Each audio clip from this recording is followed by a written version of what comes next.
कोई भी इंद्री बिना मन के सहयोग के अपना काम नहीं पूरा कर सकती है। और एक इंद्री दूसरे इंद्री का काम नहीं कर सकती है। यानी कान आँख का काम नहीं करेगा, आँख कान का काम नहीं करेगी, लेकिन मन सभी इंद्रियों का काम अकेले कर लेगा। उन्हीं के थ्रू वो सारा काम कर लेगा, सारी इंद्रियों का काम अकेले कर लेगा वो। आप लोगों को करना पड़ेगा। लेकिन मन चंचल है, ये चलता फिरता है, रुकता नहीं है। आज जो जितनी चीज़ें दुनिया में है चंचल हैं, उनका जो आधार है वो चंचल नहीं है। बात समझ रहे हैं ना?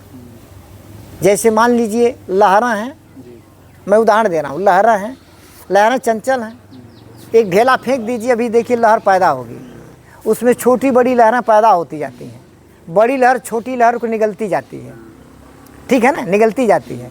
लेकिन इन लहरों का आधार क्या है? जो उसके नीचे शांत जल है वह है, ठीक है ना। तो जो चंचल है उसका आधार भी स्थिर है। यदि वो भी चलने लगा तो इनकी उत्पत्तियां नहीं होगी, ये पैदा ही नहीं होंगे। वह क्या है? आत्मा है। मन चंचल है, लेकिन किस पर टिका है? वो आत्मा के ऊपर टिका हुआ है। अब हम आपसे बताएं, ध्यान आत्मा का करेंगे तो कैसे करेंगे कि ध्यान उसी वस्तु का हो पाता है जिसको हम पहले से जानते हों। हम कहें कि आप कंगारू एक जानवर, उसका ध्यान कीजिए, तो आप ध्यान नहीं कर पाएंगे, देखे ही नहीं है उसको, न कहीं फोटो में देखे हैं, न उसको जिंदा देखे हैं, न उसको मुर्दा देखे हैं, उसको देखे ही नहीं कभी। हम कहें उसका ध्यान कीजिए, तो आप ध्यान कर पाएंगे?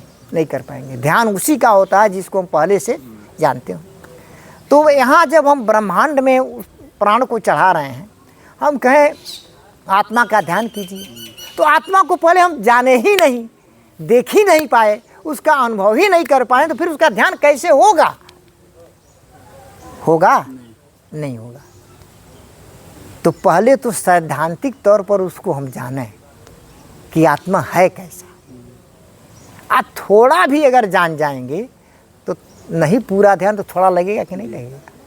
लगेगा ना थोड़ा ध्यान। तो पहले हम उसको जाने कि वो क्या है। अब उसको जानने की कुछ विधि है,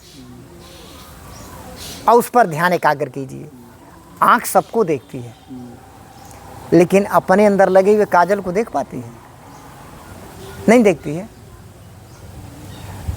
तो कुछ लोग कहते हैं प्रत्यक्ष प्रमाण सही है, लेकिन महर्षि जैमिनी ने इसको गलत साबित किया है। उन्होंने कहा प्रत्यक्ष प्रमाण भी गलत होता है, सिद्ध किया उसने।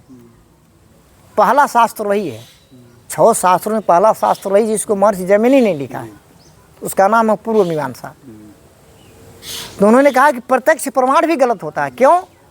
क्योंकि इंद्रियों के द्वारा ही हम किसी चीज को प्रत्यक्ष करते हैं।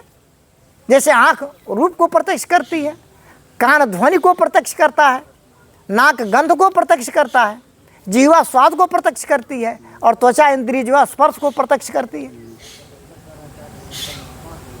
इंद्रियों के द्वारा ही किसी चीज का साक्षात्कार होता है।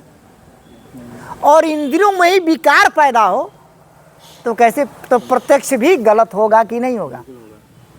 हम देखते हैं कि कुछ दूरी पर देखते हैं कि फला आदमी आ रहा है, और जब नजदीक होता है तब कहते हैं तो दूसरा कोई है। ऐसा होता कि नहीं होता है? कोई कहता है कुछ, हमको सुनाई देता है कुछ, क्योंकि हमारे इंद्रिय में विकार है कि नहीं है? हमारी चमड़ी शून्य है, यहाँ इतना दूर शून्य है, स्पर्श करेंगे तो मालूम होगा? स्पर्श का अनुभव नहीं होगा। जिसकी चमड़ी शून्य हो जाती है, स्पर्श का अनुभव नहीं होगा।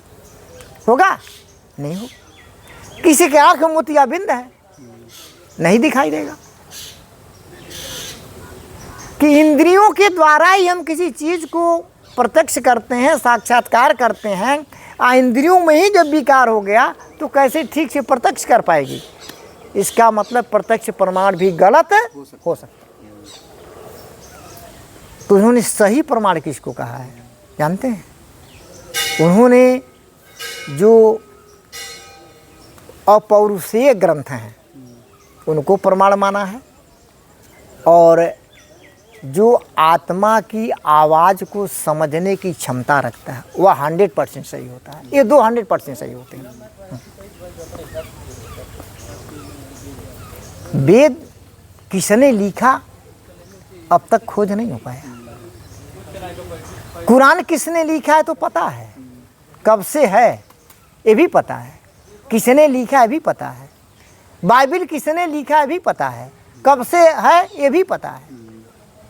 बुद्ध धर्म कब से है, किसने लिखा है, उनका ग्रंथ कौन है? त्रिपिटक है, सुक्त पिटक, विनय पिटक, अभिधम्म पिटक, 3 पिटक हैं, तीनों को मिलाकर त्रिपिटक कहते हैं। उसका भी काल मालूम है, किसने लिखा, कब से चला रहा है। लेकिन वेद कब से चला रहा है, किसने लिखा, उपनिषद किसने लिखा, अब तक पता नहीं। इसलिए इनको अपौरुषीय ग्रंथ माना गया है, इसको प्रमाण माना गया है। और आप्त वचनों को प्रमाण माना गया। आप्त वचन किसे कहते हैं? जो पहुंचा हुआ है। कहाँ पहुंचा हुआ है? सिद्ध नहीं, सिद्धियों को प्राप्त कर लिया वो को उसको पहुंचा हुआ नहीं कहते हैं, वो तो एक चमत्कार है।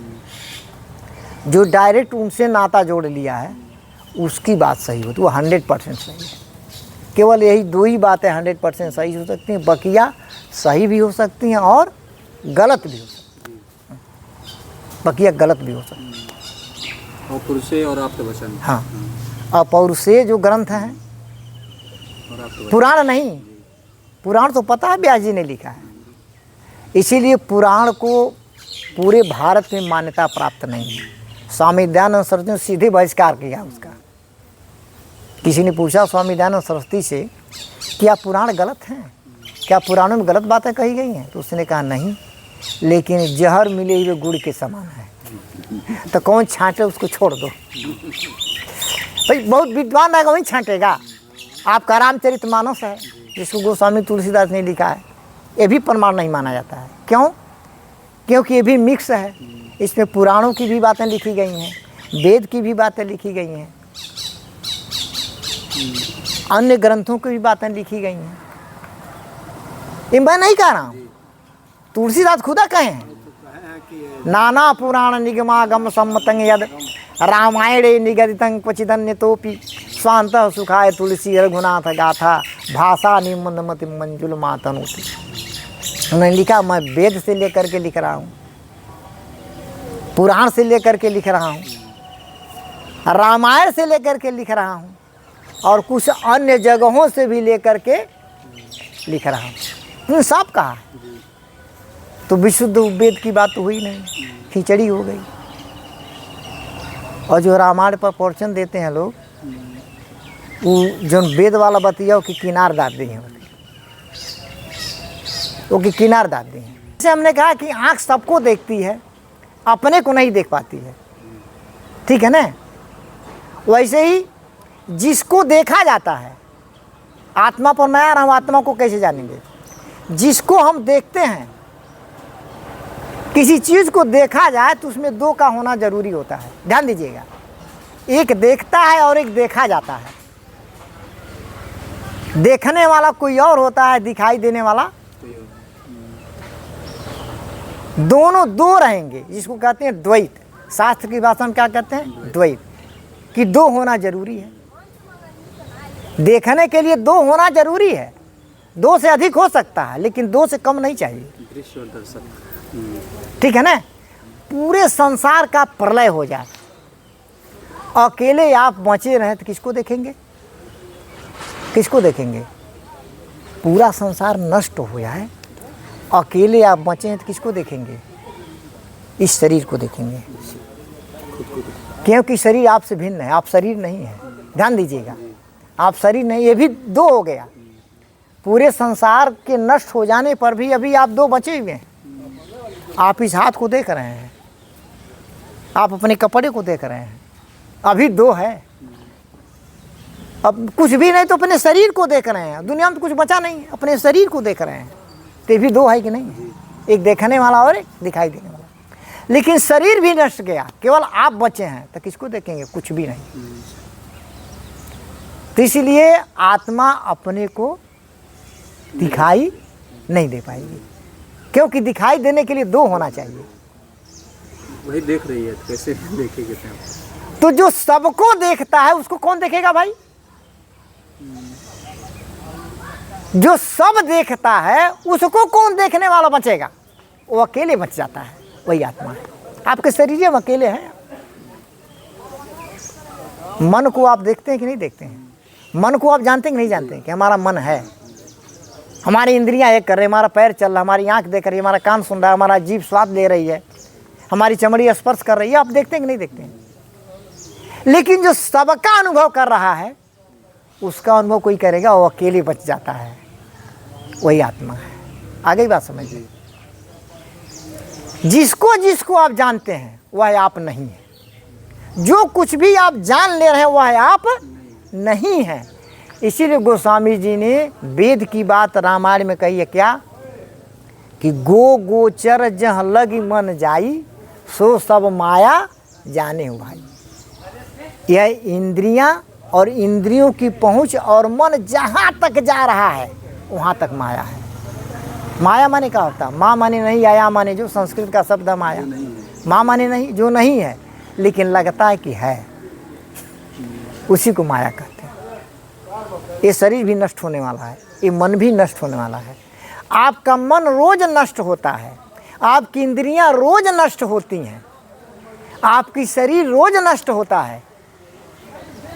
क्या आप जानते हैं? नहीं जानते हैं, नहीं जानते। जब आप गाढ़ी नींद में हो जाते हैं तो इंद्रियां आपकी सो जाती हैं। आपको महसूस होता है कि हमारे पास आँख है, कान है, नाक है, महसूस होता है? नहीं। गाढ़ी नींद में कुछ भी नहीं आपको पता चलता है। आधी निद्रा में तो महसूस होता है, सपने भी आप देख लेते हैं, लेकिन गाढ़ी निद्रा में इसको सुषुप्ता अवस्था कहते हैं। मन भी नष्ट हो जाता है, वो भी सो जाता है, इंद्रियां भी सो जाती हैं, शरीर भी सो जाता है, इच्छाएं भी सो जाती हैं। बोलिए, अब बचता क्या है जो सोता नहीं है? बोलिए। आँख भी सो जाती है, कान भी सो जाता है, जीभ भी सो जाती है, सारी इंद्रियां सो जाती हैं, मन भी सो जाता है, बुद्धि भी सो जाती है। फिर बचता कौन है? हाँ, तो आत्मा को आप जान नहीं पाते हैं। हम वह चीज़ जानना चाहते हैं जिसको न आप जान पाओ तो दूसरा जान ले। वो कौन सा ऐसी चीज़ है जो सोता नहीं है? सांस। बिल्कुल सही नहीं बताया, लेकिन क्या ध्यान पहुँच गया? वो नहीं सोता है। आप गाढ़ी नींद में सो जाए तब भी सांस सोता, मन भी सो गया, बुद्धि भी सो गई, इंद्रियां भी सो गई, लेकिन सांस सोता। जो सो जाएगा तो शरीर खत्म है। उसका संबंध किससे है? उस सांस का संबंध किससे है? डायरेक्ट आत्मा से। वो जब आत्मा निकलेगी तब भी वो भी निकलेगा। आज इसने सांसों को कंट्रोल कर लिया, वो आत्मा के बहुत नज़दीक पहुंच जाता है। और सांसों को कंट्रोल किससे किया जाता है? विभिन्न प्रकार के प्राणायामों के माध्यम से, विभिन्न प्रकार के प्राणायामों के माध्यम से उसको बस में किया जाता है। वो कभी नहीं सोएगा। आपके शरीर के सो जाने पर भी वो सोता नहीं, लेकिन वो प्रकट किसके माध्यम से होता है? नाक के माध्यम से। नाक के माध्यम से वो नाक भी सो जाता है। नाक ही के रास्ते में निकलता है, मुंह के रास्ते भी निकलता है। कुछ लोग मुंह बाकर सोते हैं, मुंह के रास्ते भी निकलता है। नाक सो जाता है फिर भी नाक के रास्ते से निकलता है, नाक भी सो जाता है। आप कहेंगे इसका क्या प्रमाण है? यदि नाक सो जाता तो फिर सांस कैसे लेता? आप तर्क कर सकते हैं। यदि आदमी, अब उसका मैं प्रमाण दे रहा हूँ कैसे नाक भी सो जाता है।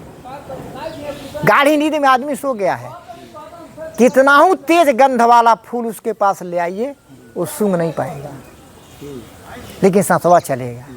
इससे साबित होता है कि नाक भी सो गया है और सांस सोता। आगे बात समझिए। और उसका संबंध कहाँ से है?